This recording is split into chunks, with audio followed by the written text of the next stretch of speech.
प्रार्थना करेंगे। गुरुर्ब्रह्मा गुरुर्विष्णु गुरुर्देवो महेश्वरा गुरुर्साक्षात् परब्रह्म तस्मै श्री गुरवे नमः। तस्मै श्री गुरवे नमः। ओम शांति शांति शांति शांति। प्रार्थना करेंगे यूनिवर्सल। सभी बोल सकते हैं। ओ हिडन लाइफ वो hidden vibrant in vibrate vibrant in every atom. every every atom, oh hidden light वो hidden and light shining in shining shining in every creature. every creature. O hidden light, O hidden love, Oh, hidden embracing blessing, all in oneness. all in oneness. May all May all who feel who feel themselves themselves as one with thee as one with thee. know they are No, they are therefore therefore one with every other. one with every other. हे गुप्त जीवन हे गुप्त जीवन जो हर परमाणु में जो जो हर पर में स्पंदित है। संदित है हे गुप्त प्रकाश ये गुप्त प्रकाश जो हर जीव में जो हर जीव में जो हर हर परमाणु में रहा है। चमक रहा है हे गुप्त प्रेम ये गुप्त प्रेम प्रेम जो सबको जो सबको एकत्व में एकत्व में समेटे हुए हैं। समेटे समेटे हुए हैं, जो भी स्वयं को जो भी जो स्वयं भी स्वयं को तेरे साथ तेरे तेरे साथ एक रूप महसूस करे एक एक रूप महसूस करे, वे जान ले कि वे जान ले कि वे अन्य सभी के साथ वे वे अन्य सभी के साथ भी एक है। भी एक है एक है। यस, प्रार्थना अच्छी है ना। यस, अभी हम कर रहे किताब है कुंडलिनी योग, स्वामी सत्यानंद सरस्वती जी के है। अभी हमारा एक भाग हो गया है बड़ा सा, क्या बोलते हैं आप। अभी हम जाएंगे खंड खंड एक हो गया, अभी खंड दो में हम आज से प्रस्थान करेंगे। खंड दो चक्र। अभी आज से हम चक्रा के बारे में पढ़ेंगे। अध्याय एक है, 117 नंबर पेज नंबर है। चक्रों का विषय सरल नहीं है। अभी भूमिका क्या है इसके बारे में है पहला। ओके, तो ये है चक्र के बारे में। छोटा है, छोटे छोटे करेंगे और ध्यान करेंगे। चक्रों का, ये भूमिका के बारे में है। चक्रों का विषय सरल नहीं है। जब वैज्ञानिकों और दार्शनिकों ने चक्रों के अस्तित्व को समझने और स्वीकार करने की कोशिश की तो उन्हें बहुत कठिनाइयों का सामना करना पड़ा। वे नहीं जानते थे कि चक्र स्थूल शरीर में है या सूक्ष्म शरीर में। यदि स्थूल शरीर में है तो कहाँ है, और सूक्ष्म शरीर तो आधुनिक विज्ञान के क्षेत्र में ही नहीं आता है। पहले डॉक्टर और वैज्ञानिक मुझसे पूछा करते थे कि हमने बहुत से ऑपरेशन किए हैं परंतु चक्र क्यों नहीं दिखाए दिए। उस समय मैं केवल यही जवाब दे सकता था कि क्या आप एक रेडियो की ध्वनि तरंगों को देख सकते हैं। मैंने भी बहुत बार रेडियो खोलकर देखा परंतु उसमें बीबीसी नहीं दिखाई दिया। या उन लोगों के प्रश्न का उत्तर तो था परंतु पर्याप्त नहीं था। वैज्ञानिकों को वैज्ञानिक उत्तर चाहिए और इस हेतु शोध के नए क्षेत्र विकसित किए जा रहे हैं। एक प्रतिष्ठित जापानी वैज्ञानिक डॉक्टर हिरोशी मोटोयामा ने एक ऐसी मशीन का आविष्कार किया है जिससे शरीर की प्राण शक्ति को नापा जा सकता है। इसके द्वारा नाड़ियों एवं उनसे संबंध शारीरिक अंगों के क्रियाकल्पों को भी नापा जा सकता है। जापान के अस्पतालों में इस मशीन का उपयोग बीमारी के लक्षण उभरने के पूर्व ही उसके होने की संभावना का पता लगाने के लिए किया जा रहा है। दूसरी मशीन है चक्र।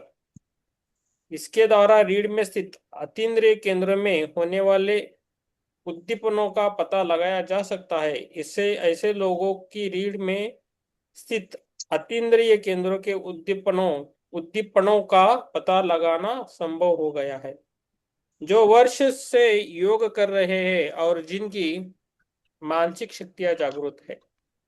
उदाहरण के लिए, जब कोई व्यक्ति कुंभक सहित प्राणायाम और महाबंध, पेरिनियम, उदर और थायराइड का संकुचन का अभ्यास करता है तो यह मशीन अतीन्द्रिय केंद्र में होने वाले आवेगों के परिवर्तन को रिकॉर्ड कर सकती है। इस खोज से यह स्पष्ट होता है कि योग के अभ्यास में ऊर्जा को क्रियाशील बनाना निश्चित रूप से संभव है, परंतु अधिक वैज्ञानिक रूप से इसे सिद्ध करने के लिए अभी और भी बहुत खोज करनी शेष है। इसके साथ ही चक्र विज्ञान की अनेक विभिन्न व्याख्याएं की जाती रही है, लेकिन इस व्याख्याओं में बहुत ज्यादा अंतर नहीं है। थियोसॉफिकल विचारधारा के अनुसार चक्रों की व्याख्या एकदम अलग प्रकार की है तथा चक्रों की स्थिति, रूप एवं रंग अलग अलग है। रोसीक्रूसियन एवं अन्य विचारधाराएं चक्रों के विषय में कुछ अलग ढंग की व्याख्या देती है, जबकि तांत्रिक ग्रंथों में एकदम भिन्न प्रकार की व्याख्या पाई जाती है। तो चक्रों के बारे में उन्होंने बोला। यस, मैं इसमें है। तो आप चित्रा मैम पढ़िए। आप हाँ जी। एक एक क्या बोलते हैं, जो पाठ होने के बाद थोड़ा रुकिए आप। हाँ जी। हाँ। चक्रों का ज्ञान। चक्र कुंडलिनी एवं मन का तरंगों के सभी स्तरों में अस्तित्व है। यह बहुत ही जटिल है तथा इन स्तरों की अनुभूतियां एकदम व्यक्तिगत होनी आवश्यक है। फिर भी विभिन्न लोग इसे अलग अलग दृष्टिकोणों से देखते हैं। उदाहरण स्वरूप, यदि उन्हें चक्र दिखाई देते हैं तो उनके रंग व्यक्तिगत प्रकृति के अनुसार ही होंगे। कुछ लोग अधिक सूक्ष्म रहस्यमय पक्ष पर, कुछ ऊर्जा तथा प्राण शक्ति के प्राकट्य पर, कुछ लोग उनकी क्रिया प्रणाली पर, कुछ लोग उनके मनोवैज्ञानिक पक्ष पर तथा कुछ लोग उनके मात्र बाह्य रूप पर एकाग्र हो पाते हैं। ये सही है तथा जब ये सभी विद्वान एक साथ बैठकर चर्चा करते हैं तो मालूम पड़ता है कि सब एक ही विषय पर बात कर रहे हैं, लेकिन अलग अलग दृष्टिकोण से। हम किसी व्यक्ति को यदि दूरबीन से देखेंगे तो वह बड़ा खुली आंखों से देखेंगे, तो सामान्य एक्सरे के द्वारा देखेंगे तो केवल हड्डी, और गैस्ट्रोस्कोप से देखेंगे तो उसके अमाशय का आंतरिक भाग दिखाई देगा। एक ही व्यक्ति है परंतु उसे अलग अलग दृष्टिकोणों से देखा जा रहा है। उसी प्रकार से एक योगी चक्रों को आध्यात्मिक ढंग से एक डॉक्टर तांत्रिकाओं के जाल की तरह तथा एक ज्योतिषी उसे एकदम भिन्न ढंग से देखता है। इन लोगों में विचारों की असमानता हो सकती है, परंतु वस्तुतः वे सभी एक ही चीज अलग अलग दृष्टिकोणों से देख रहे हैं। मतलब चीज एक ही है, लेकिन देखने का तरीका अलग अलग है सबका। उनमें मतभेद का कारण अलग अलग संस्कृतियां, शिक्षा एवं व्यक्तिगत दृष्टिकोण है, जो स्वाभाविक ही है, क्योंकि जब मनुष्य अपने अनुभव या विस्तार व्यक्त करना चाहता है तो उसके अपने अनुभव या विचार व्यक्त करना चाहता है तो उसके लिए एक समस्या उत्पन्न हो जाती है। मेरी तांत्रिक विचारधारा पर बहुत आस्था है और मेरे अपने अनुभव हैं इसलिए मैं चक्रों के विवरण के समय दोनों का संदर्भ दूंगा, किंतु बजाय पुस्तक में पढ़कर या सत्संग में सुनकर चक्रों को समझने की कोशिश करने के बदले आपको स्वयं अनुभव कर ज्ञान प्राप्त करना चाहिए। तंत्र एक व्यवहारिक विज्ञान है, न कि बौद्धिक, और केवल अभ्यास से ही इसे ठीक तरह से समझा और अनुभव किया जा सकता है। अच्छा है, तो का ज्ञान है। ये केवल अनुभव के द्वारा ही जान सकते हैं, न हम्म तो किसी के बताने पर इसका ज्ञान प्राप्त होता है, और ना ही सुनने पर, और ना ही किताबें पढ़ने पर। हम्म थोड़ा सा ज्ञान प्राप्त होता है, उसके विषय में थोड़ी सी जानकारी होती है, लेकिन ज्यादा तो हम इसकी जानकारी अनुभवों से करते हैं, ध्यान के द्वारा। हम्म। अमित जी एक एक जगह बैठिए आप आराम से। Yes, yes, sir. Yes, sir. Just a minute. हम्म। सही है। चक्रों हाँ। के प्रतीक। हम्म अब चक्रों के क्या प्रतीक हैं? यदि आप कुंडलिनी या क्रिया योग का अभ्यास कर रहे हैं, तो आपको चक्रों के विभिन्न रंगों एवं प्रतीकों के विषय में जानना जरूरी है। ये सभी बहुत सुंदर हैं एवं इनका संबंध चक्रों के जागरण से है। हर चक्र का रंग, मंत्र, स्थान एवं संबंधित अनुभव का क्षेत्र सभी कुछ अलग अलग है। अन्य गूढ़ संस्कृतियों और आध्यात्मिक परंपराओं में चक्रों को दर्शाने हेतु भिन्न भिन्न प्रतीकों का प्रयोग किया गया है, परंतु तंत्र और योग के चक्रों का स्वरूप कमल पुष्प के रूप में बताया गया है। जैसे कई कई लोग तो बोलते हैं कि हमारे मूलाधार में जो चक्र है उसकी 4 पंखुड़ियां हैं, और हर चक्र की अलग अलग पंखुड़ियां बताई गई हैं। तो कोई तो पंखुड़ी से, पुष्प से उसकी तुलना करता है, कोई उसके गोल चक्र को पूरा ना घूम के हाफ राउंड में उसकी चर्चा करता है कि वो केवल हाफ राउंड में घूमता है। कुछ कोई किसी रंग को बताता है, कोई किसी रंग को बताता है। मनुष्य के लिए आध्यात्मिक जीवन में 3 अवस्थाओं को पार करना आवश्यक है, जो अस्तित्व के विभिन्न 3 स्तरों की प्रतीक है। ये है अज्ञान, आकांक्षा एवं प्रयास तथा प्रबोधन। कमल का अस्तित्व भी 3 विभिन्न स्तरों से संबंधित है: मिट्टी, पानी और वायु। मनुष्य मिट्टी में उपजता है, अज्ञान है, पानी में सतह तक आने पर प्रयत्न में विकसित होता है और ऊपर की ओर बढ़ता है, आकांक्षा और प्रयास। और अंत में वायु और सूर्य के सीधे संपर्क में आ जाता है प्रबोधन, असली ज्ञान।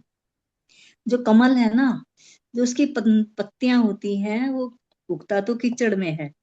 पानी में उसकी पत्तियां हमेशा ऊपर नहीं उठती, पानी की सतह पर ही रहती हैं। लेकिन जब उसमें पुष्प खिलता है ना, तो उसकी पत्तियां पानी से ऊपर आ जाती हैं। हम्म मेरे घर में लगा हुआ है ना ये, तो जैसे ही वो पत्तियां ऊपर आती हैं तो फूल खिल जाता है। हम्म अगर पानी की सतह पर पत्ती रहेंगी तो उसमें कली भी नहीं आएगी, फूल भी नहीं आएगा। हम्म इस प्रकार कमल मनुष्य की सजगता के निम्नतर स्तर से चेतना के उच्चतम स्तर तक पहुंचने का प्रतीक है। कमल अंत में एक सुंदर पुष्प बन जाता है, और इसी तरह मनुष्य की आध्यात्मिक जिज्ञासा का अंत भी जागरण तथा मानवीय क्षमताओं के प्रगटीकरण के साथ होता है। इस प्रकार का चक्र का मानस दर्शन एक ऐसे कमल के रूप में किया जा सकता है जिसका अपना विशेष रंग तथा पंखुड़ियों की संख्या भी निश्चित ही होती है, जो इस प्रकार है। मूलाधार चक्र में 4 पंखुड़ियों का गहरा लाल कमल, स्वादिष्ठान चक्र में 6 पंखुड़ियों का सिंदूरी लाल कमल, मणिपुर चक्र में 10 पंखुड़ियों का चमकीला पीला कमल, अनाहत चक्र में 12 पंखुड़ियों का नीला कमल। विशुद्धि चक्र में 16 पंखुड़ियों का बैंगनी कमल। आज्ञा चक्र पर 2 पंखुड़ियों का चमकीला रजत वर्णी कमल। और सहस्रार्थ का मतलब है कि 1000 पंखुड़ियों का बहुरंगी या लाल कमल। हर चक्र के आकार में मुख्य 6 चीजें हैं। नंबर 1 चक्र का रंग, नंबर 2 कमल की पंखुड़ियां, नंबर 3 यंत्र या उसकी ज्योमितीय आकृति, नंबर 4 बीज मंत्र, नंबर 5 प्रतीक पशु, दिव्य प्रतीक। प्रत्येक चक्र में एक पशु एवं एक दिव्य शक्ति का निवास है। पशु हमारे भावी विकास तथा हमारी आदतों का और दिव्य शक्ति उच्च चेतना का प्रतीक है। चक्रों के विषय में यह कह सकता हूं कि प्रत्येक चक्र का एक विशिष्ट रंग है, परंतु यदि आप एक अच्छे साधक हैं और आपको चक्र का दूसरा ही रंग दिखाई देता है तो वही आपके लिए वास्तविकता है। आपके अनुभव भी उतने ही सही हैं जितने मेरे, परंतु यह बात निश्चित है कि जैसे जैसे आप चक्रों से ऊपर बढ़ते जाते हैं उनके रंग की आकृति अधिक सूक्ष्म व अधिक शक्तिशाली होती जाती है। मेरी आवाज ठीक है, समझ आ रही है? भर्रा तो नहीं रही है? आ रही है। वास्तविकता है, आपके अनुभव भी उतने ही सही है जितने मेरे, परंतु ये बात निश्चित है कि जैसे जैसे आप चक्रों के ऊपर बढ़ते जाते हैं तो उनके रंग भी की आवृत्ति अधिक सूक्ष्म व अधिक शक्तिशाली होती जाती है। ये सही है, अच्छा है। ये बेस है, अच्छा दिया है। कम। चक्र का हम्म क्षेत्र क्या है? कुंडलिनी योग के अनेक अभ्यासों में चक्रों के उद्दीपन बिंदु पर एकाग्रता करनी पड़ती है, किंतु अनेक लोगों के लिए चक्र क्षेत्रम पर ध्यान करना आसान होता है। जैसे नहीं कहते हम ध्यान करते समय कि मूलाधार चक्र पर ध्यान लेके जाओ, अब मणिपुर चक्र पर ध्यान लेके जाओ, वो हम्म है ये हम्म जो कि शरीर के अगले हिस्से में स्थित रहते हैं। चक्र क्षेत्रम का उपयोग विशेषतया क्रिया योग के अनेक अभ्यासों में किया जाता है। चक्र क्षेत्रम को चक्रों का प्रतिबिंब समझा जा सकता है और इन पर ध्यान करने से एक संवेदनात्मक अनुभूति होती है जो नाड़ियों के माध्यम से चक्रों तक पहुंचती है और फिर मस्तिष्क की ओर आगे बढ़ जाती है। मूलाधार चक्र का कोई क्षेत्रम नहीं है, परंतु स्वादिष्ठान, मणिपुर, अनाहत, विशुद्धि और आज्ञा चक्रों के क्षेत्रम उनके ठीक सामने शरीर के अग्रभाग में स्थित हैं। स्वादिष्ठान का क्षेत्रम शरीर के सामने जननेंद्रिय के ठीक ऊपर और जघन अस्थि पर स्थित है। मणिपुर का क्षेत्रम नाभि में, अनाहत का क्षेत्रम हृदय में, विशुद्धि का क्षेत्रम गला गर्त में थायराइड के पास और आज्ञा का क्षेत्रम भूमध्य में स्थित है। हम्म आसान है, ये तो हम रोज ही करते ही हैं। हम्म ग्रंथियां, इसमें कौन कौन सी ग्रंथि काम आती हैं और क्या काम है उनका और कहाँ है? स्थूल शरीर में 3 ग्रंथियां अतीन्द्रिय हैं जो कुंडलिनी जागरण के मार्ग में बाधक हैं। ये ग्रंथियां बाह्य, विष्णु और ब्रह्मा, सॉरी ये ग्रंथियां ब्रह्मा, विष्णु और रुद्र के नाम से जानी जाती हैं और ये चेतना के उच्च स्तर की प्रतीक हैं जहाँ माया, अज्ञान और सांसारिकता के प्रति आसक्ति अत्यंत प्रबल रहती है। प्रत्येक साधक के लिए इन अवरोधों को दूर करना अत्यंत आवश्यक है, जिससे कुंडलिनी के आरोहण के समय रास्ता साफ रहे। हमें पहले इन तीनों पर काम करना पड़ता है, ब्रह्मा विष्णु और रुद्र पर। हम्म ये 3 नाड़ियां हैं जिनके नाम से मूलाधार चक्र के स्थान पर बाह्य ग्रंथि का विकार निवास है तथा इनका संबंध शारीरिक भोग, भौतिक उपलब्धियों तथा स्वार्थ लोलुपता से है। इसमें तमोगुण के साथ ही नकारात्मकता, आलस्य तथा अज्ञान भी विद्यमान रहता है। हम्म विष्णु संधि, ये कौन सी आलस्य तथा संधि के विषय में बताया? ब्रह्मा संधि के विषय में। इसमें तमोगुण के साथ नकारात्मकता, आलस्य और अज्ञानता विद्यमान रहती है। अब है विष्णु ग्रंथि, अनाहत चक्र को नियंत्रित करती है। इसका संबंध भावनात्मक लगाव, एक दूसरे के प्रति आसक्ति और आंतरिक अतीन्द्रिय अनुभव से होता है। यह रजोगुण से संबंधित है, जिससे काम, आकांक्षा तथा हठ धर्मी की ओर झुकाव होता है। जिस बात को ठान ले, जिस काम के लिए ठान ले, उसको पूरा करके रहते हैं। ये रजोगुण में आता है। हम्म रुद्र ग्रंथि आज्ञा चक्र के क्षेत्र में क्रियाशील रहती है। इसका संबंध सिद्धियों, अतीन्द्रिय अनुभव तथा एकत्व की भावना से है। हम्म इस अवस्था में साधक को अपने अहंकार का त्याग कर द्वैत बुद्धि से परे हो जाना चाहिए, जिससे आध्यात्मिक जीवन में और आगे बढ़ा जा सके। हम्म सबसे अच्छी तो यही होती है रुद्र संहिता। हम्म रूपांतर केंद्र नियंत्रण केंद्रों की भांति काम करने के अलावा चक्र स्थूल, सूक्ष्म एवं कारण शरीर के बीच में संपर्क सूत्र का भी काम करते हैं। कौन करते हैं? ये चक्र। हम्म चक्र जो है हमारा क्या काम करते हैं? सूक्ष्म एवं कारण शरीर के बीच में संपर्क करते हैं। हम्म उदाहरण स्वरूप चक्रों द्वारा सूक्ष्म और कारण शरीर द्वारा स्थूल शरीर हेतु शक्ति का रूपांतरण किया जा सकता है। यह उन योगियों में देखा जा सकता है जो जमीन के अंदर बहुत दिनों तक गढ़े रहकर भी जिंदा रहते हैं। वस्तुतः इसमें साधक विशुद्धि चक्र को, जो भूख और प्यास का नियंत्रण करता है तथा साधक को अमृत जैसी सूक्ष्म ऊर्जा के माध्यम से जीवित रखता है, क्रियाशील बनाकर अपने अस्तित्व को बनाए रखता है।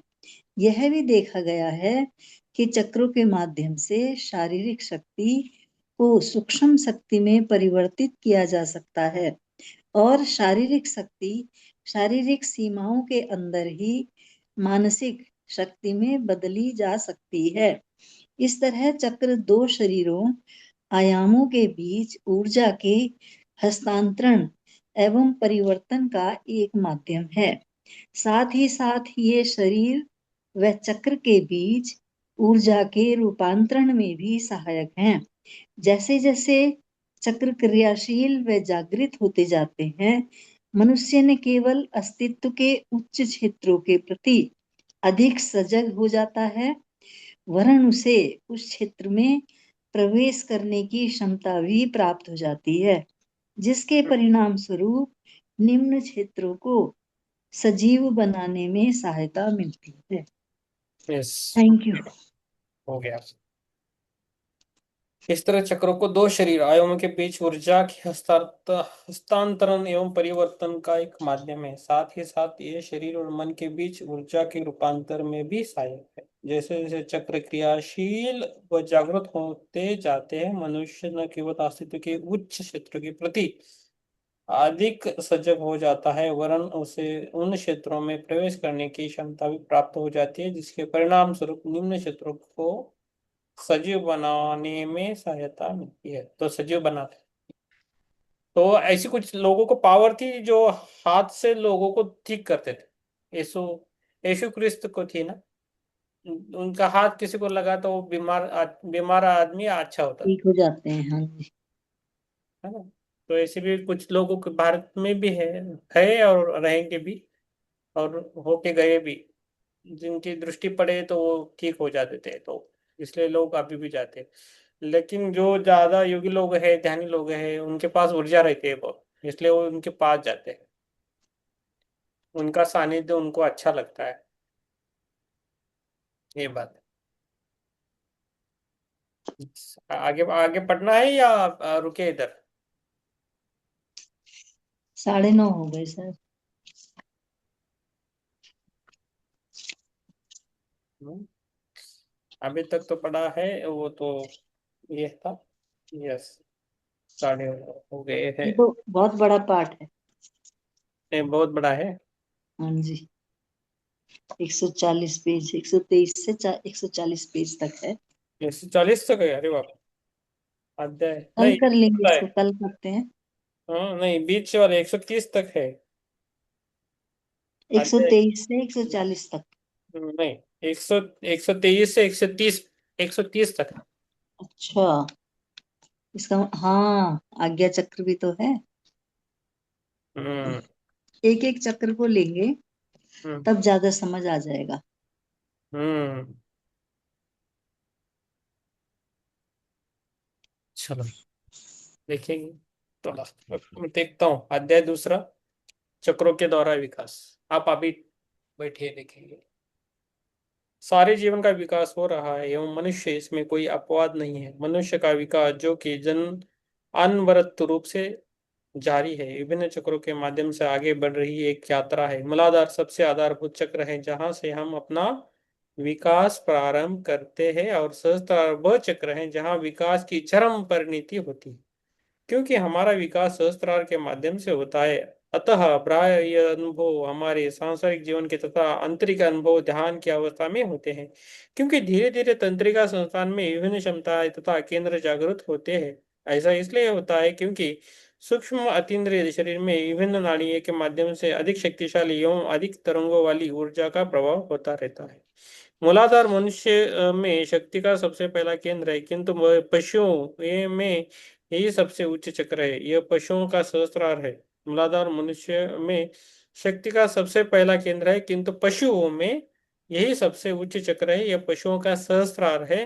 मूलाधार के बाद जितने चक्र है वे पशुओं के अतीन्द्रिय शरीर में नहीं होते, और उनके तंत्रिका संस्थान में इनकी कमी स्पष्ट झलकती है। तो पशुओं में मूलाधार चक्र ही रहता है, बाकी नहीं। तो हमारे इसमें 7 है। मूलाधार के नीचे और भी चक्र है जो पशु होने के विकास से संबंधित है। वे केवल इंद्रिय चेतना से संबंध है, न कि मानसिक सजगता से।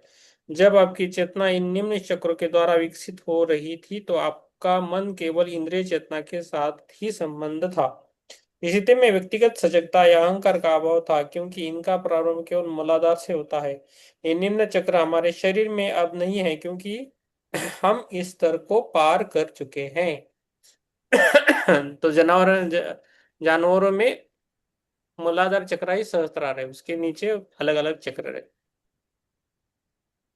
पशु शरीर में चक्र और नाड़ियों पैरों में स्थित होती है। पशु शरीर में ये चक्र और नाड़ियां पैरों में स्थित होती है। ये नाड़ियां मूलाधार की ओर बढ़ती है, जैसे मनुष्य के शरीर में नाड़ियां आज्ञा चक्र की ओर बढ़ती है। निम्न चक्रों के नाम है अतल, वितल, सुतल, तलातल, रसातल, महातल, और सबसे नीचे है पाताल।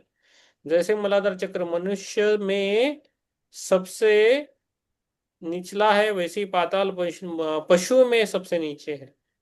ये उस स्थिति का द्योतक है जहाँ पूर्ण रूपेण अंधकार है, प्रकृति निष्क्रिय होती है तथा पदार्थ पूर्ण रूपेण सुप्त तथा स्थिर रहता है। सहस्त्र के ऊपर और भी चक्र है जो दिव्य चेतना का प्रतिनिधित्व करते हैं। इस प्रकार मूलाधार चक्र पशु विकास में सबसे उच्च और मनुष्य विकास में सबसे नीचे स्थित है। सहस्त्रार मानव के आध्यात्मिक विकास में सबसे ऊंचा चक्र है और उच्च आध्यात्मिक विकास के पथ में सबसे पहला है। जैसे जैसे आप चक्रों के बारे में और पढ़ेंगे, आपका अनुभव होगा कि कुंडलिनी जीवन के प्रत्येक क्षेत्र को नियंत्रित करती है। पशु की स्थिति में एक शक्ति अविधा या ध्यान पर नियंत्रण करती है। इसके प्रभाव के कारण पशु भोजन, निद्रा और संभोग में ही लगे रहते हैं। ये विकास की तामसिक स्थिति है। मूलाधार से आगे बढ़ने पर राजसिक स्थिति तथा सहस्त्र के बाद सात्विक स्थिति प्रारंभ होती है। सहज तथा स्वप्रेरित विकास, सहज तथा स्वप्रेरित विकास, मूलाधार चक्र। विकास। ओके, आप पढ़ना चाहते हैं? पढ़िए मैम, पढ़ना है आपको? पढ़ती हूँ, थोड़ा सा और पढ़ती हूँ। हाँ पढ़िए। सहज तथा स्वप्रेरित विकास। मूलाधार चक्र एक मनुष्य का विकास अपने आप होता है। पशुओं को प्राणायाम या जप योग का अभ्यास करने की आवश्यकता ही नहीं होती। उनको न गुरु की आवश्यकता होती है और न ही संन्यास लेकर चेला बनने की। उन्हें कुछ भी करने की जरूरत नहीं है। इसके साथ ही वे जो चाहे खा सकते हैं। प्रकृति ही उन पर पूर्ण नियंत्रण रखती है। ऐसा इसलिए है क्योंकि उनके अंदर बौद्धिक शक्ति का अभाव है। अतः प्रकृति ही उनके विकास के प्रत्येक स्तर पर सहायता करती है। वे चेतना की निम्नतम स्थिति में रहते हैं। किंतु कुंडलिनी जब मूलाधार तक पहुंचती है तो विकास की प्रवृत्ति सजग नहीं रह जाती, और क्योंकि मनुष्य पूरी तरह से प्राकृतिक नियमों पर ही आश्रित नहीं है। उदाहरण स्वरूप पशु केवल विशेष मौसम में ही संभोगरत होते हैं और दूसरे मौसम में साथ साथ रहने पर भी वे संभोग नहीं करते हैं। परंतु चूंकि मनुष्य प्राकृतिक नियमों से स्वतंत्र है, इसलिए वह जब चाहे तब संभोगरत हो जाता है। मनुष्य समय तथा दूरी के प्रति सजग है तथा उसके अंदर अहम भाव भी है। यह सोच सकता है और वह जान भी सकता है कि यह सोच रहा है, और वह जान सकता है कि वह जानता है कि वह सोच रहा है। वो कुछ भी सोचता है अपने मन में तो उसको पता है कि मैं क्या सोच रहा हूँ और मैं क्या विचार कर रहा हूँ। लेकिन पशुओं को ऐसा नहीं होता कि वो क्या सोच रहे हैं, कुछ नहीं। ऐसा अहम के विकास के कारण है। यदि अहम न हो तो दोहरी सजगता भी नहीं होगी। पशुओं में इस दोहरी सजगता का अभाव है। यदि एक कुत्ता दूसरे कुत्ते का पीछा कर रहा है तो इसका मतलब है कि प्रकृति उसे ऐसा करने के लिए बाध्य कर रही है। पीछा करने वाले कुत्ते को यह नहीं मालूम कि वह पीछा कर रहा है, तथा दूसरे को यह मालूम नहीं पड़ता कि वह दौड़ रहा है। दूसरा दौड़ भी इसलिए रहा है क्योंकि प्रकृति उससे ऐसा करा रही है। मनुष्य की चेतना उच्च है और उसे एक बार इस स्तर को पाने के बाद उसके विकास के लिए प्रयास करना चाहिए। इसीलिए कहा जाता है कि कुंडलिनी मूलाधार चक्र में सो रही है। यह उससे आगे तक तब तक नहीं बढ़ सकती जब तक उसे जागृत न किया जाए। समझ तो आ रहा ना? आसान है। अपने विकास केंद्र की खोज।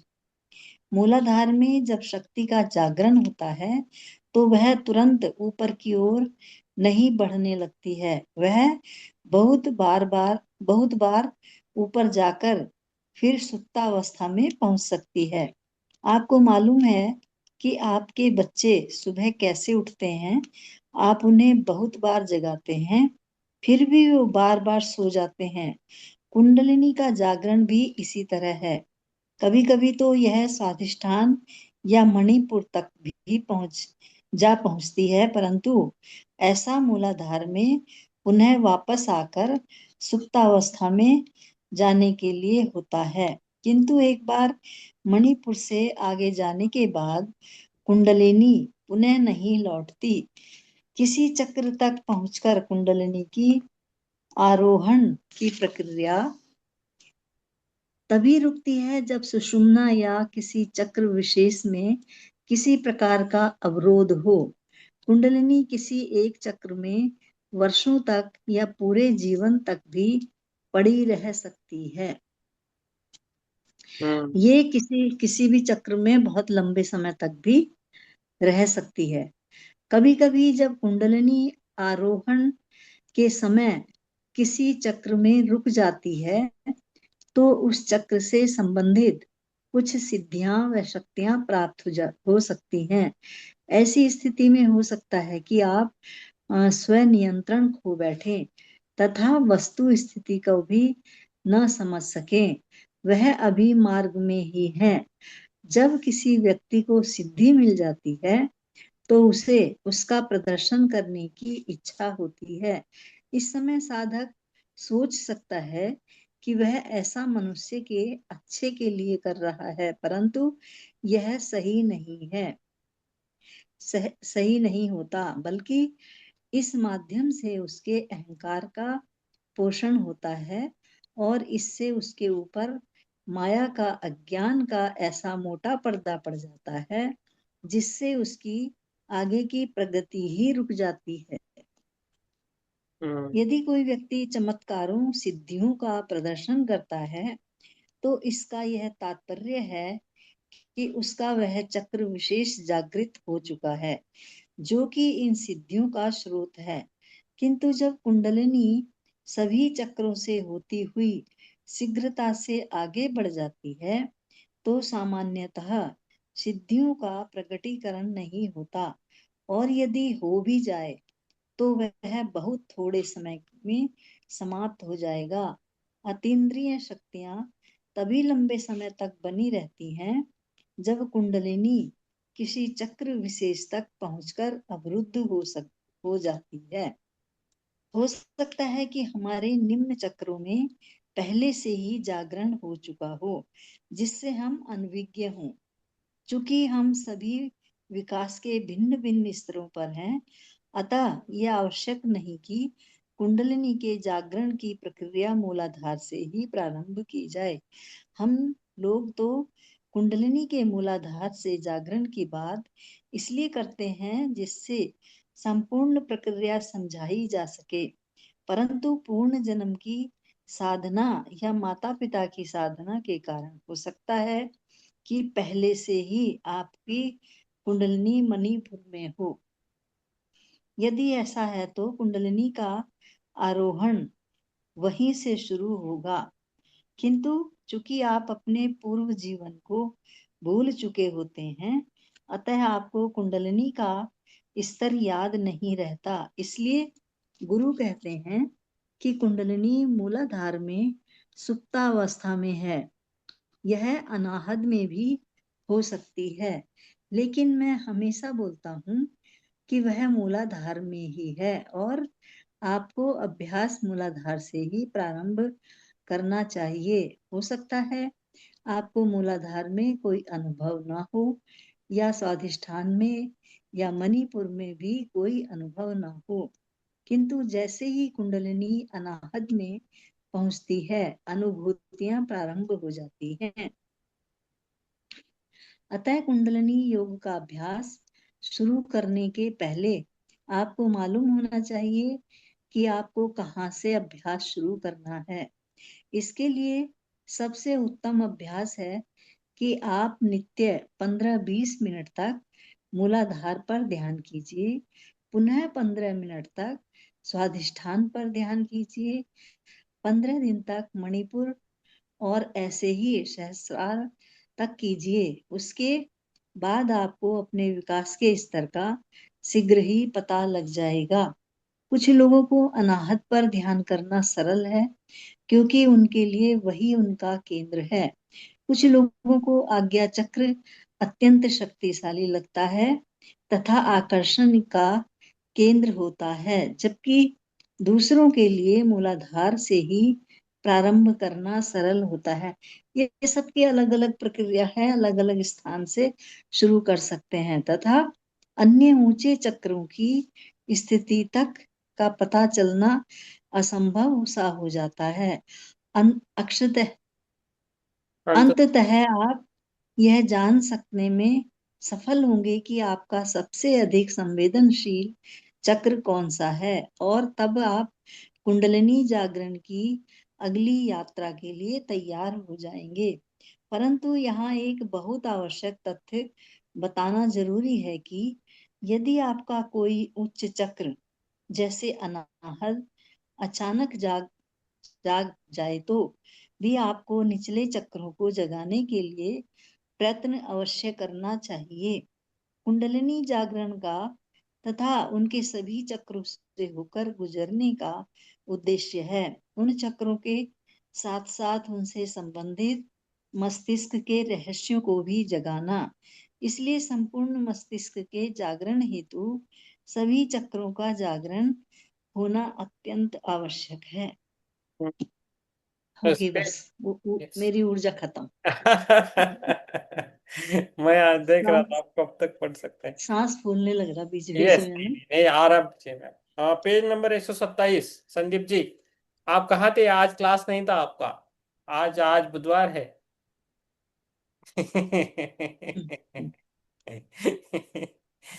ठीक है, थोड़ा ही बचा है। यस। चक्रों का जागरण हाँ 27, पेज नंबर 27 ना। हाँ, 127। Last paragraph. हम्म चक्रों का जागरण ना। हम्म चक्रों का जागरण। चक्रों का जागरण मनुष्य के विकास में अत्यंत महत्वपूर्ण घटना है।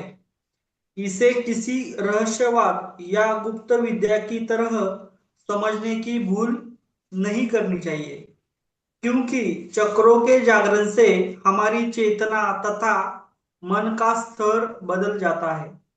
इन परिवर्तनों का हमारे दैनिक जीवन से अत्यंत महत्वपूर्ण संबंध है। हमारे मन की वर्तमान स्थिति जीवन की सभी परिस्थितियों से निपटने के योग्य नहीं है। प्रेम, घृणा, अन्य व्यक्तियों के साथ संबंध सभी हमारे वर्तमान मन के गुणों के परिणाम है। इससे यह स्पष्ट है कि दुख, चिंता व कुंठाओं का कारण जीवन की विपरीत परिस्थितियां नहीं, अपितु मन का स्तर है। इसलिए चक्रों, सुषुम्ना और कुंडलिनी के जागरण का उद्देश्य सांसारिक जीवन से भी संबंध होना चाहिए। हजारों लोगों के जन्म से ही चक्र और कुंडलिनी जागरूक रहते हैं और यही लोग आगे चलकर सारी दुनिया पर शासन करते हैं। मैं देश का शासन चलाने की बात नहीं कर रहा हूं। मेरा मतलब है कि ऐसे व्यक्ति जीवन के प्रत्येक क्षेत्र में श्रेष्ठ होते हैं। ऐसे लोग प्रभावशाली संगीतकार, कलाकार, निर्माणकर्ता, वैज्ञानिक, अनुसंधानकर्ता, आविष्कारक, देवदूत तथा राजनेताओं की कुंडलिनी जागृत रहती है तथा बड़े होने पर उनमें इन शक्तियों का प्रकटीकरण अलग अलग ढंग से होता है। किंतु आजकल इस भौतिक युग में इस प्रकार के प्राकट्य प्राकट्य को असामान्य समझा जाता है और अतीन्द्रिय शक्तियों से युक्त बच्चों का भी मनोविश्लेषण तथा मनोवैज्ञानिक परीक्षण कराया जाता है।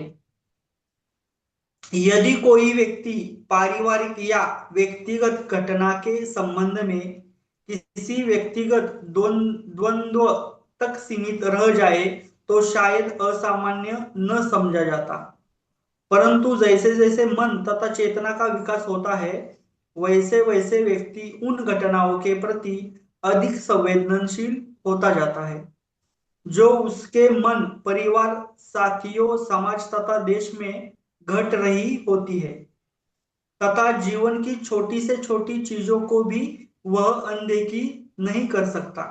यद्यपि सामान्य व्यक्ति के लिए यह स्थिति तो असामान्य ही कही जाएगी, परंतु चक्रों के जागरण के पश्चात ऐसी मानसिक स्थिति एकदम सामान्य है।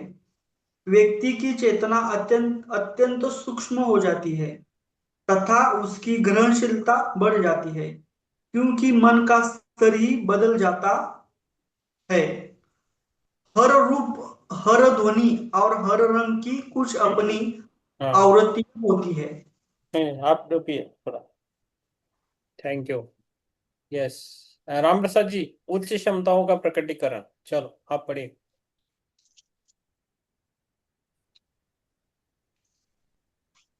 Thank you Sandeep ji, thank you. हाँ, आप ये कीजिए ना, अनम्यूट कीजिए ना एक।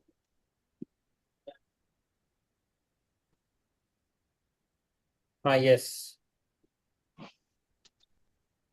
उच्च क्षमताओं का प्रकटीकरण। हर रूप, हर ध्वनि और हर रंग की कुछ अपनी आवृत्तियां होती हैं। सभी ध्वनियों, रंगों और रूपों की एक ही आवृत्ति नहीं है। इसी प्रकार प्रत्येक विचार की अपनी आवृत्ति होती है। कुछ विचारों की आवृत्तियां कम और कुछ की अधिक होती हैं। मैं आपको उच्च आवृत्ति के विचारों के बारे में एक उदाहरण देता हूं। एक बार महान वैज्ञानिक आइजक न्यूटन अपने बगीचे में बैठे थे और उन्होंने सेब को गिरते हुए देखा। हम लोगों ने भी अनेक बार सेब को पेड़ से गिरते हुए देखा है, लेकिन कभी उस पर विचार नहीं किया, क्योंकि यह हमारे लिए कोई आश्चर्यजनक घटना नहीं है। परंतु न्यूटन के लिए एक विशिष्ट घटना थी, जिसे उसकी दार्शनिक दृष्टि कहा जा सकता है। यह उसके मन एवं व्यक्तित्व का एक गुण था, और इसलिए जब उसने सेब को अपने सामने गिरते हुए देखा तो इस बार खोज प्रारंभ की, और इस आविष्कार का नाम गुरुत्वाकर्षण का सिद्धांत था। यस। आपको झूठ है सर? नहीं नहीं, पढ़िए पढ़िए। आपको झूठ क्यों नहीं बोलना चाहिए? शायद आप सोचेंगे कि यदि से धन कमा सकते हैं, देश पर शासन कर सकते हैं या जनता का दमन कर सकते हैं, तो इसमें कोई हानि नहीं। संपूर्ण संसार आपकी चेतना की आवृत्ति से संबंध है। चेतना की निम्न आवृत्ति की अवस्था में हम सोचेंगे कि झूठ बोलने से कोई नुकसान नहीं है, लेकिन जब आवृत्ति का स्तर ऊंचा होता है तथा तो आप तथा आपकी आवाज रुक गई। कभी यस अनेक लोग कहते हैं कि पशुओं की हत्या क्यों। यस, राम प्रसाद जी आप रुकिए, आपकी आवाज नहीं आ जीवन से रही। राम प्रसाद जी, आपकी आवाज नहीं आ रही, रुकिए आप। मैं पढ़ता हूँ। उच्च क्षमताओं का प्रकटीकरण। ओके। हर रूप, हर ध्वनि और हर रंग की कुछ अपनी आवृत्तियां होती है। सभी ध्वनियां, रंगों और रूपों की एक ही आवृत्ति नहीं है। इस प्रकार प्रत्येक विचार की अपनी आवृत्तियां होती है। कुछ विचारों की आवृत्तियों कम और कुछ की अधिक होती है। मैं आपको उच्च आवृत्ति के विचारों के बारे में एक उदाहरण देता हूँ। एक बार महान वैज्ञानिक आइजैक न्यूटन अपने बगीचे में बैठे थे और उन्होंने सेब को गिरते हुए देखा। हम लोगों ने भी अनेक बार सेब को पेड़ से गिरते हुए देखा है, लेकिन कभी उस पर विचार नहीं किया, क्योंकि ये हमारे लिए कोई आश्चर्यजनक घटना नहीं है। परंतु न्यूटन के लिए एक विशिष्ट घटना थी, जिससे उसकी दार्शनिक दृष्टि कहा जा सकता है। ये उसके मन में एवं व्यक्तित्व में का एक गुण था, और इसलिए जब उसने सेब को अपने सामने गिरते हुए देखा तो इस पर खोज प्रारंभ की, और इस आविष्कार का नाम गुरुत्वाकर्षण का सिद्धांत रखा। ओके। आपको झूठ क्यों नहीं बोलना चाहिए? शायद आप सोचेंगे कि यदि इससे धन कमा सकते हैं, देश पर शासन कर सकते हैं या जनता का दमन कर सकते हैं, तो इसमें कोई हानि नहीं है। संपूर्ण संसार आपकी चेतना की आवृत्ति से संबंध है।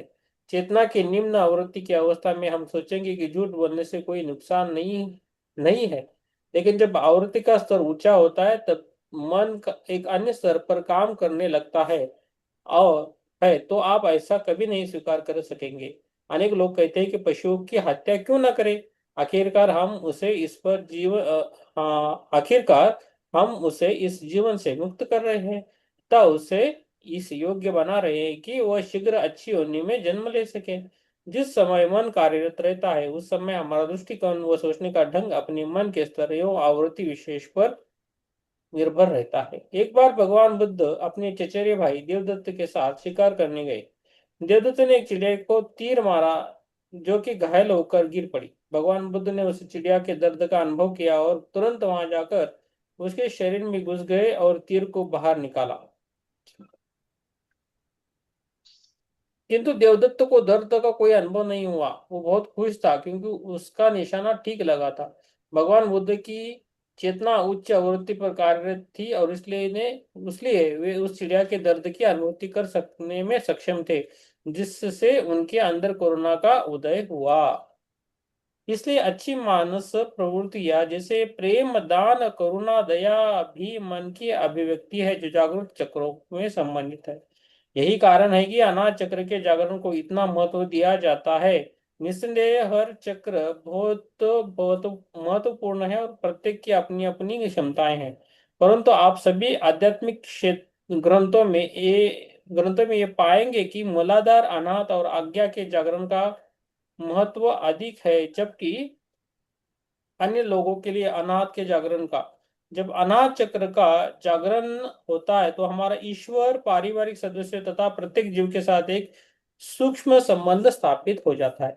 जब चक्रों का जागरण होता है तो मन अपने आप बदल जाता है, जीवन के प्रति आपका दृष्टिकोण भी बदल जाता है तथा प्रेम एवं आपसी संबंध में आशातीत ढंग से सकारात्मक परिवर्तन होने लगते हैं, जिससे जीवन की निराशा और कुंठा जैसी स्थिति में निपटने में सहायता मिलती है।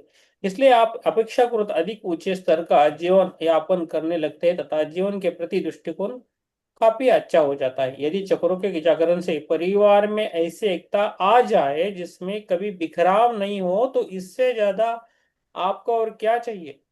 सच कहे तो मनुष्य आनंदित मन और सुखी परिवार का आकांक्षी होता है। यदि भोजन पर्याप्त न हो तो भी कोई विशेष बात नहीं है। आनंद, आंतरिक संतोष सभी चीजों से ऊंचा है और जहां तक मैं समझता हूं वास्तविक संतोष चक्रों के जागरण से ही संभव है। अच्छा है ना? Yes, thank you. Chitra ma'am आ गई इसलिए हमने 2 पार्ट पढ़े, तो नहीं एक ही होता है पूरा। उन्होंने एक पढ़ा और भी पढ़ा, बहुत बढ़िया। यस, उधर रुकेंगे हम। इसको कुछ प्रश्न है तो पूछ सकते हैं। अमित जी को कुछ पूछना है तो पूछ सकते हैं, है ना? हम कुंडलिनी जागृति हो रहा है आपने कैसा हाँ, पता? हम मूलाधारा चक्र में है और स्वादिष्ठान में है, कैसा पता चलेगा? अभी बोला था ना कैसा पता चलेगा।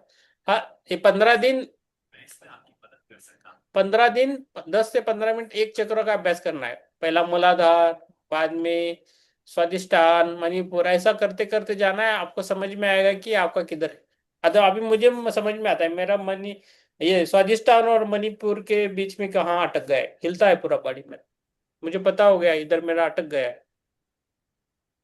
नहीं सर, हम नॉर्मल से पूछ रहा हूँ, हम सभी लोग ध्यान कर रहे हैं ना, हाँ ये वो थोड़ा ऊपर चले तो किधर रह रहे हो, इसलिए पूछ रहा हूँ। आप पहले आपकी विचार शक्ति है ना, विचार विचार विचार आते हैं ना, थॉट्स लेस हाँ, होने चाहिए। जब थॉट लेस हो जाओगे आपको पता चलेगा कि आपको कहाँ कहाँ आपको रुकना है, कहाँ आपकी जागृति हो रही है। अभी संदीप जी के थॉट कम हो रहे हैं। अभी राम प्रसाद जी का अच्छा चल रहा है, उनको ऊर्जा मिल रही है। रीढ़ की हड्डी में गर्म हो रहा है, बोल रहे हैं ना, रीढ़ की हड्डी गर्म होती है तो उनको ओके। एहसास होता है। हमें होके गया है, चित्रा इसको हम मैम को ऐसे भी भी हो गया समझ है। सकते हैं, हम्म जैसे एक थर्मामीटर होता है ना, हम उससे हम्म अपना टेम्परेचर नापते हैं। हम्म तो हमारा टेम्परेचर जहाँ हाई होता है वहां पर वो धक धक करने लगता है, जहाँ बीच में कम होता है उस पर धक धक करने लगता है, लेकिन सारे नंबरों पे नहीं करता।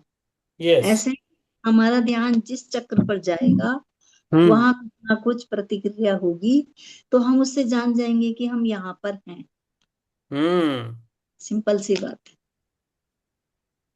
यस सर सर कई लोग बोलेगा वो हम वो मडबा हम तो चप्पल नहीं डाल के वो उल्लू क्या बोलेगा सर? हेलो। हाँ, विदाउट विदाउट चप्पल चलना है, चलो ना। तो चले तो मूलाधार चक्र एक्टिवेट हो जाएगा ऐसा बोलेगा ना? ये सही है। हाँ, अच्छा अच्छा अच्छा। वो मूलाधार वो डायरेक्टली ग्राउंडिंग होता है, वो इसलिए वो ग्राउंडिंग। अच्छा है। हाँ। ओके बहुत ओके सारे ओके। कारण हैं, अपने बुजुर्गों की सेवा करो, कोई भी बुजुर्ग है उनकी हेल्प करोगे तो भी मूलाधार चक्र हमारा जागृत होता है। यस। हम फूड से भी मूला चक्रों को एक्टिवेट कर सकते हैं सर, फूड से? हाँ। और कुछ हमारे जो चक्रों के जो मंत्र है ना, मूल मंत्र, उनके द्वारा भी लोग करते हैं। हर एक चक्र का अपना मूल मंत्र है। Yes yes. हम। Yes yes. यस। बहुत सारी इसमें बताया भी है कि बहुत सारी प्रक्रियाएं हैं, आपको जो अच्छी लगती है उसको कीजिए, लेकिन अंतोगत्वा तो ध्यान ही है। हम्म। आखिर में हमें ध्यान पे तो आना ही पड़ेगा। यस, अमित जी, आपको टाइम मिला तो इसको आप फिर से सुन सकते हो। हम वीडियो डालते हैं, ये वीडियो है ना, बाद में डालते हैं। आपको जब भी टाइम मिले सुनो, तो आपको समझ में आएगा फिर से। अब मेरे को एक एक बार क्या होएगा ना, बैक साइड है ना सर, हाँ। ये एक एक बार ये ऐसा ऐसा रोल हो रहा है, मेडिटेशन में रोल हो रहा है ऐसा दिख रहा है, और एक एक बार सहस्रार में ऐसा रोल हो ऐसा हो रहा है। अब मेरे को वो फील आएगा, इसलिए पूछ रहा हूँ। अच्छा वही है ना। कुंडलिनी, वही कुंडलिनी ऊपर जाती है। हम्म। आप चिंता मत हाँ। कीजिए, करते रहिए। Okay sir, okay sir. Thank you sir. Yes, Yogita ma'am आ गई। 10:05 हो गए। यस, 10:08 है ना। यस। ठीक है। आज वो नहीं आई है, प्रिया जी। सुकृता मैडम। हाँ हाँ, सुप्रिया जी। सुप्रिया मैडम। प्रिया मैम गाँव गई है, आज आई है। आज पहुंची। अच्छा। वो पंढरपुर गई है, पंढरपुर। आएगी, कल से आएगी आई थिंक। तबीयत ठीक रहेगी वहां तो पे कल से। एक मंदिर है ना, वहाँ किस चीज का? शनिदेव का? विट्ठल का भगवान विष्णु का है। अच्छा, विट्ठल का। हम्म। पंढरपुर, यस। पंढरपुर में। यस, संदीप जी से उधर से नजदीक है। 90 पंढरपुर। किलोमीटर है। हाँ। आजकल तो वहाँ यात्रा चल रही ना। हम्म। यस, दिन क्या बोलते थे इसको, आप क्या बोलेंगे, दिंडी। वारी वारी। वारी, हम वारी बोलते हैं, दिंडी भी बोल सकते हैं, वारी बोलते हैं उसको। बहुत लाखों लोग रहते हैं, एक साथ चलते हैं। बहुत हाँ, अच्छा मैं तो रहते हैं। देखती रहती हूँ। मैं हाँ। तो उसी में देखती हूँ कि कितने लोग खाना खाते हैं, कितने लोग इकट्ठे होते हैं। यस। बाहर के भी हैं, विदेशी भी हैं उसमें बहुत सारे। आपके कुंभ मेला में जैसे लोग आते हैं ना, हाँ, वैसे वैसा है। ही। वैसा है। हर गांव से हर घर का एक एक व्यक्ति जाता है उसमें, भिंडी में। एक दो व्यक्ति जाते हैं। हाँ। यस। सबकी अपनी अपनी ड्यूटी लगी हुई है वहाँ, हर गांव के लोगों की। कोई घंटा बजाते हैं, कोई खाने का वो करते हैं, कोई कुछ करते हैं, कोई कुछ यस। करते हाँ, आप सभी समझ में आ रहा है आपको।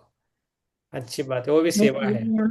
मेरे यहाँ उड़ीसा का ना एक बच्चा काम करता है, हम्म। IITN है वो। हम्म। तो मेरे बेटे की कंपनी में काम करता है। हम्म। वो बताता रहता है, वो वहीं का है। तो हम्म। उनके गांव वालों के, उनके परिवार वालों का काम है केवल घंटा बजाना। हम्म। तो वो बता रहा था इसका अभ्यास 1 साल तक करना पड़ता है, हम्म। उसके बाद ही वो बजा सकता है, नहीं तो नहीं। एक ताल में बजाना पड़ता है वो, हर हम्म। किसी के बसता नहीं है, कह रहा था बजाना। यस, सही है। मैंने एक, अभी बात वारिक बोल रहे थे, मैंने एक एक व्यक्ति का मैंने जन्म देखा। इस जन्म में बहुत अच्छा है उसका, बहुत सुख शांति है, सब कुछ है उसको, जो चाहिए वो मिलता है। तो उसका पहले वाला जन्म था, वो वारी वाला जन्म था, वारी। वो बहुत सालों, उस जन्म में वो बहुत साल वो वारी किया, अकेला था वारी। बंदा। हाँ, वारी। तो वारी चलते बोला। रहे। वारी बोला तो एक गांव से पंढरपुर जाना। जैसा शिरडी है ना वैसा पंढरपुर है। हाँ हाँ तो पुणे के पास आळंदी और देहू है। तो गांव से निकलता था और झंडा पकड़ता था और गाने गाता था, अकेला जाता था। हाँ बहुत हाँ। साल किया उसने। और कभी उसको खाना मिलता था, कभी नहीं मिलता था, फिर भी वो चलता रहा।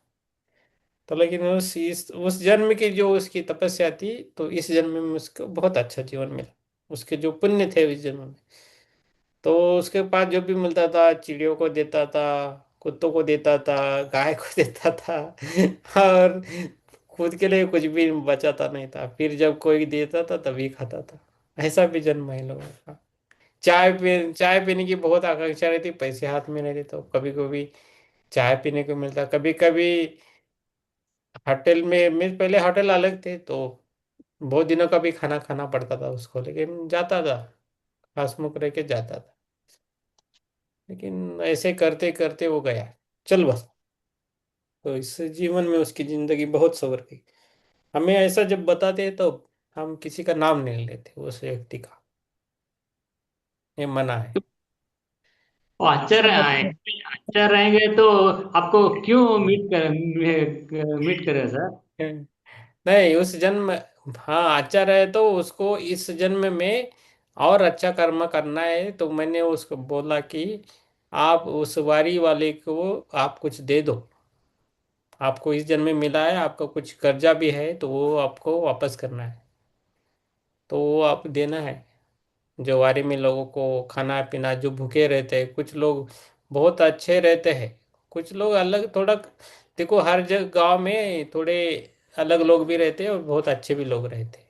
70-80% तो प्रतिशत भी अच्छे ही लोग रहते हैं। किसी के लिए बदनाम नहीं होना है। तो वो है तो उनके लिए काम करना पड़ता है। कोई भक्ति के लिए जाता है, किसी कारण के लिए जाता है वारी में, तो उनकी बहुत सारी समस्या का समाधान वारी में मिलता है। भगवान अपने आप कर देता है, सबके साथ रहता है भगवान, ऐसा बोला जाता है। ठीक है, तो ये सर और करना एक है। प्रश्न।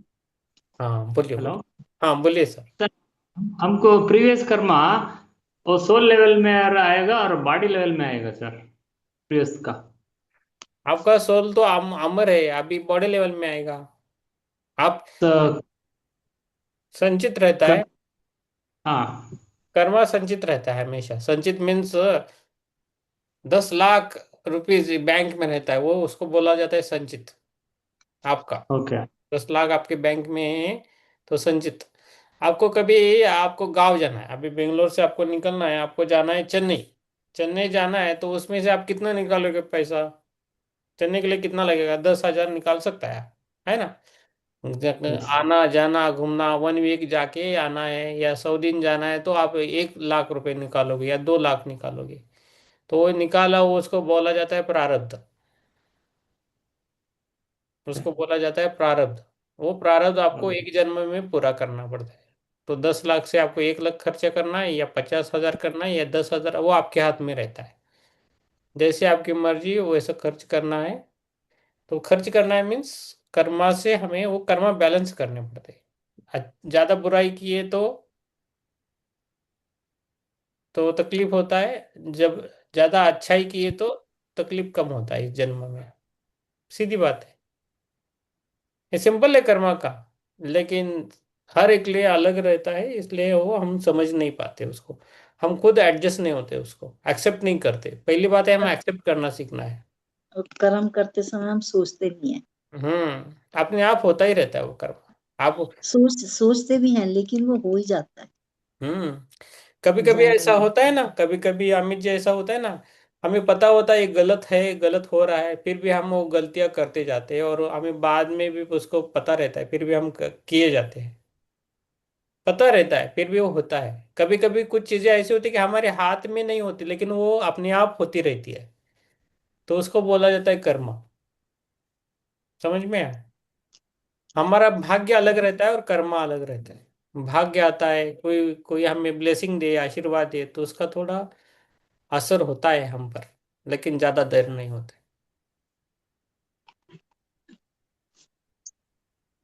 ठीक है, समझ में आ रहा है अमित जी?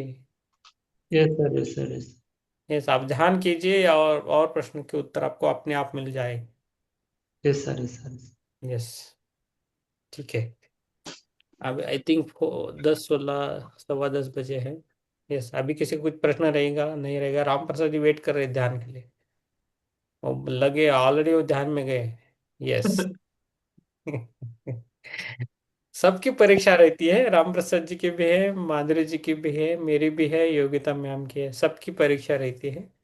तो जिस हम भाव से जाए उस भाव से हमें वो सब परीक्षा पास होनी है बस। मेरी तो कुछ ज्यादा ही है, आपकी ज्यादा है, यस। आप, आपकी कक्षा बड़ी है ना, इसलिए आपकी ज्यादा परीक्षा है। इसलिए मुझे कठिन कठिन परीक्षा देनी है। यस, अच्छे ध्यानियों को कठिन परीक्षा ही आती है।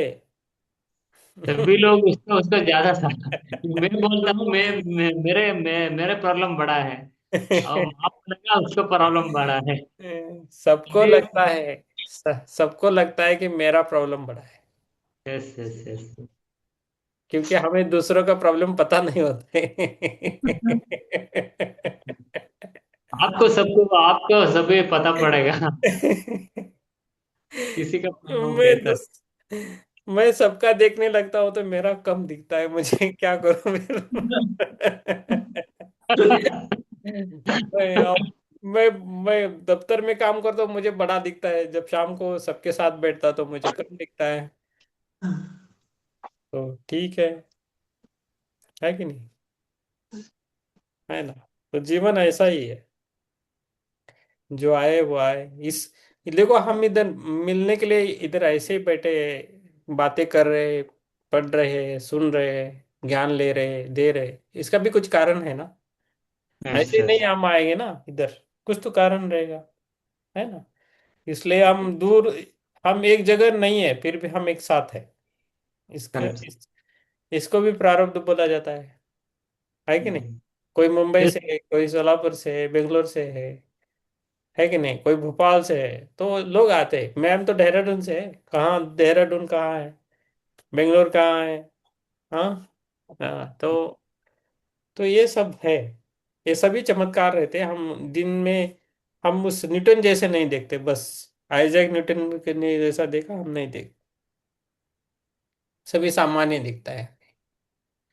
ठीक है, चलो ध्यान के लिए बैठेंगे।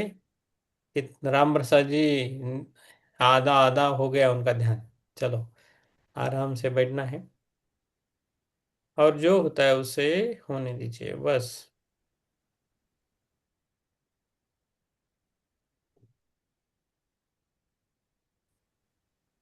ध्यान में बैठना है, आंखें बंद रखनी है, कैमरा हो सके तो ऑन करना है।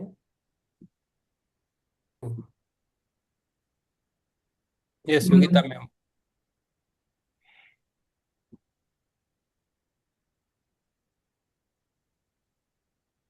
यस। हम्म, आपका आवाज कुछ हो गया। यस, ठीक है। ठीक है, आप ग्रुप में डालिए, जो भी आपको लगता है ग्रुप में डालिए। अमित जी आपको ठीक है ना? हाँ। हाँ, ठीक है, ठीक है। आत्मा में मास्टर आत्मवंदन। का अच्छा और गहरा आराम करो। Thank you, very, thank you. Very good. Yes, हम प्रार्थना करेंगे लास्ट की।